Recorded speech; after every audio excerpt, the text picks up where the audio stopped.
Olá, pessoal! Sejam muito bem-vindos à nossa sexta videoaula da nossa disciplina Processos de Ensino e Aprendizagem. Hoje nós vamos dar continuidade ao tema avaliação, vamos ver os métodos e instrumentos pedagógicos. Né? A avaliação ela envolve uma série de questionamentos, né? Quais são suas funções, objetos, o mérito e o valor do objeto avaliado, como deve servir os processos de avaliação, a quem deve servir e como avaliar. Então, nós vamos estar contemplando essas questões, né, para a gente descobrir como deve ser a avaliação. Então, as funções da avaliação, ela, numa perspectiva formativa, é de melhorar, da psicológica é motivar, da somativa é selecionar, certificar, e da administrativa é tomar decisões. Né? E nós também vamos refletir sobre os métodos, né?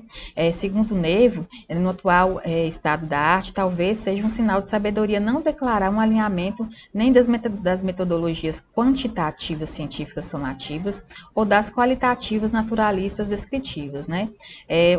No nosso sistema atual, o ensino ainda é muito focado nos alunos receberem o conteúdo de forma passiva, né? O que acaba virando uma grande decoreba de assuntos que muitas vezes eles não são usados na vida do aluno, né?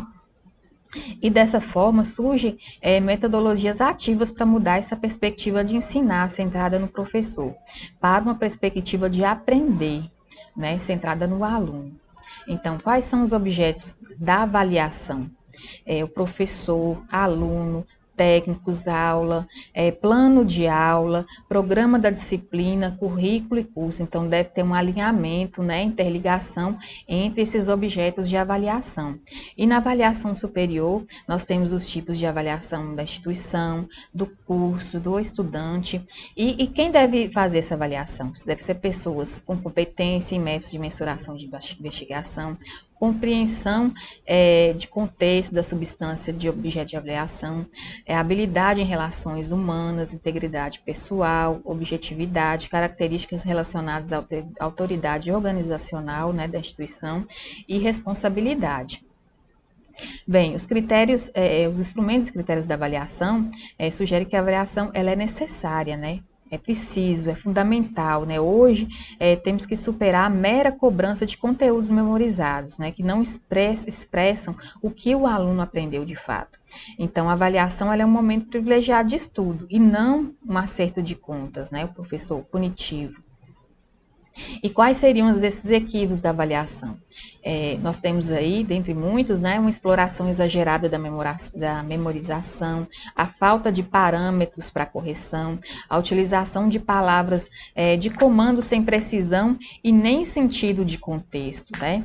Então, assim, a avaliação ela pode ser uma exploração da capacidade de leitura, da escrita do aluno, uma proposição de questões operatórias não transcritórias. Então, existem, né, também instrumentos que facilitam esse processo de ensino, com atividades escritas, dramatização, trabalho de pesquisa, uma avaliação oral ou exposição oral dos alunos, uma experimentação, desenho, maquete, produção textual, seminários, portfólios, álbuns e outros. Então, existe uma infinidade de instrumentos, né, que vão facilitar esse processo de aprendizagem. Não precisa ser apenas um único instrumento, como a prova.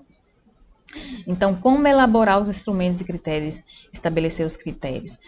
Deve-se ter em mente os objetivos e habilidades, né, o que deve ser avaliado e o que é fundamental para o meu aluno saiba. Um instrumento avaliativo, qual instrumento pode se mostrar da melhor maneira a aprendizagem do aluno, né, que questões eu vou elaborar? Os instrumentos atendem aos vários níveis de aprendizagem do aluno, está muito difícil, está muito fácil, né? Os critérios de avaliação, quais objetivos que tracei para aquele período, né? O que eles foram trabalhar e como eles foram trabalhados, né? Será que eu trabalhei da forma melhor possível para que o aluno, né, contemple conhecimento sobre os temas, né, sobre as aulas, e os critérios estão contemplados na proposta curricular oficial? né? Outros quesitos também necessários é a participação dos alunos no contexto da aprendizagem, né? Percepção também do papel do professor como facilitador, efetivo e mediador do conhecimento, o conteúdo em linguagem mais próxima possível, né? Tem professor que acha que quanto mais difícil a sua linguagem, seu vocabulário, melhor vai estar dando uma aula para o aluno, mas não, ele está apenas fazendo uma exposição querendo fazer uma exposição de autoritarismo, de superioridade, né, o que não aproxima dos alunos. Além disso, os teóricos de Denver, Rogers, Novak e Freire, eles enfatizam que há muito tempo a importância da superação da educação tradicional, ela deve ser realizada, né, e focar na aprendizagem do aluno, envolvendo, motivando e dialogando com ele. Né? O professor também deve mobilizar múltiplos instrumentos de avaliação em vez de apenas uma prova. A avaliação ela deve ser diversificada, desenvolvida de várias maneiras, né? Usando diferentes instrumentos e também de forma contínua, não só no final do processo. Né? E de maneira alguma deve elaborar uma prova com o objetivo de verificar o que os alunos não sabem.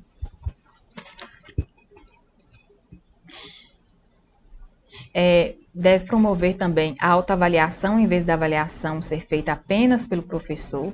A autoavaliação do aluno, ela é importante porque coloca o aluno como parte ativa do seu processo de desenvolvimento, né? Quando apenas o professor avalia, os alunos, eles podem ter dificuldade de assimilar o que eles aprenderam, né? E ainda pode ser melhorado. Assim, ambos são capazes de aperfeiçoar esse processo. Né? É importante também uma avaliação colaborativa, em vez de ser apenas pelo professor. O ideal é que cedo ou tarde invente uma forma pelo qual educandos possam participar da avaliação. Né? E Freire diz que o trabalho do professor é o trabalho do professor com os alunos, e não do professor consigo mesmo. E o engajamento do aluno no processo de estudo, ele deve ser valorizado, né? Talvez até mais do que a busca pelo resultado, né? Através da presença, convivência, podemos usar engajamento, participação, colaboração, a interatividade de suma importância, comunicação, discussão, leituras, estudo e dedicação. Então, para nossa reflexão, na hora em que vamos avaliar, nós, educadores, sabemos das diferenças que existem entre nossos alunos e não levamos em conta, né? Nós devemos rever nossas práticas, principalmente a avaliação, que o aluno ele não é o resultado de uma prova final, ele é um todo. Né? O feedback na correção das avaliações também é de suma importância, né? O objetivo pedagógico das provas é intervir com base no que se coletou de informações através das respostas obtidas, em favor da superação das dificuldades da aprendizagem dos alunos. Então, por isso a necessidade do feedback, ela serve para indicar os avanços e dificuldades encontrados no decorrer do período do processo educativo.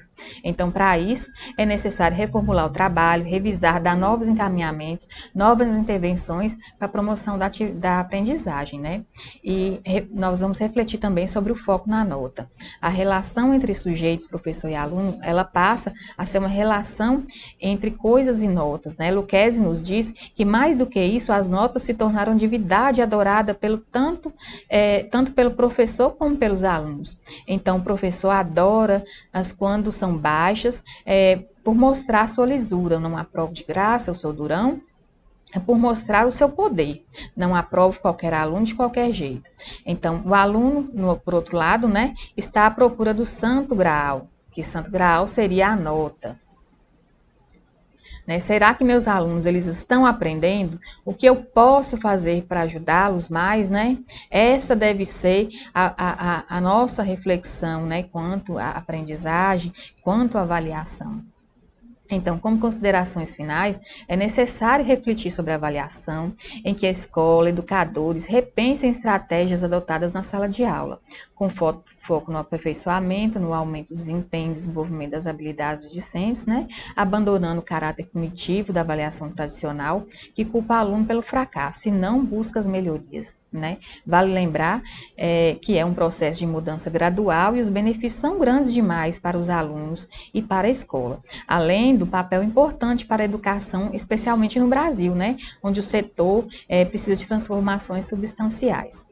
Então, agradeço a todos vocês e desejo muito boa sorte e sucesso a todos.